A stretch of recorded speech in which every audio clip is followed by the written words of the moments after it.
Опа! Ето какво скрих по време на полета ми от Чехия Прага до София. Доста тежи. Шегувам се, иначе лекичко е.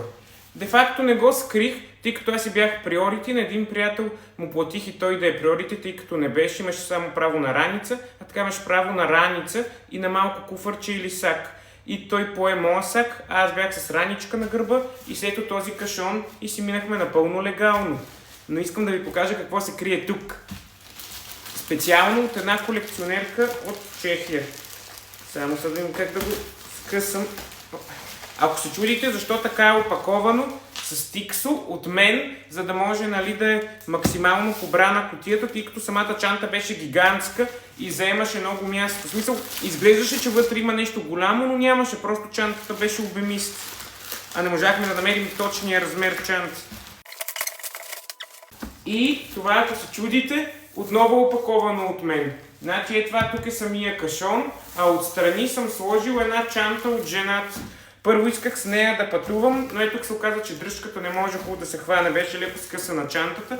Тя е много стара чанта на Дисни магазина, която, както се вижда, е опакована отново с стикс. Ето тук може да видите. Нека разопаковам и ще видите сами какво има вътре.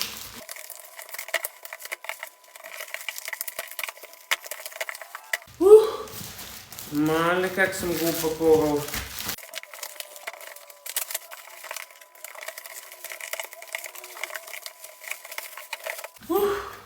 Успях!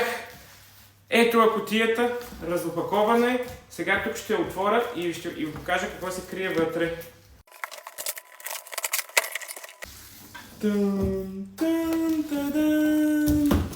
Тиана от Принцесата и Жабока. Куклата е от 2019 година. Има само 3000, колко бяха? 3800 бройки в света, като е голяма от стандартните 17-инчови кукли на Дисни.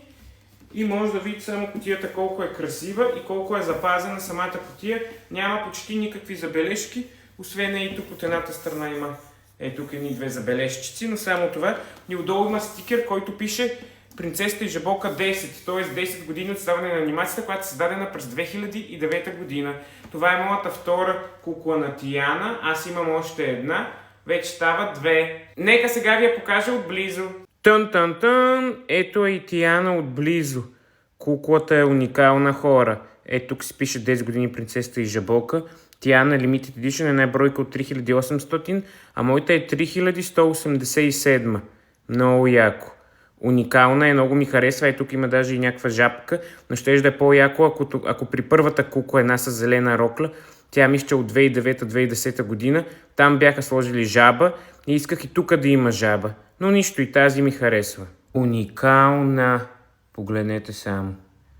Напишете вие долу в коментарите дали ви харесва. Ето има камъни, бродерия, всичко.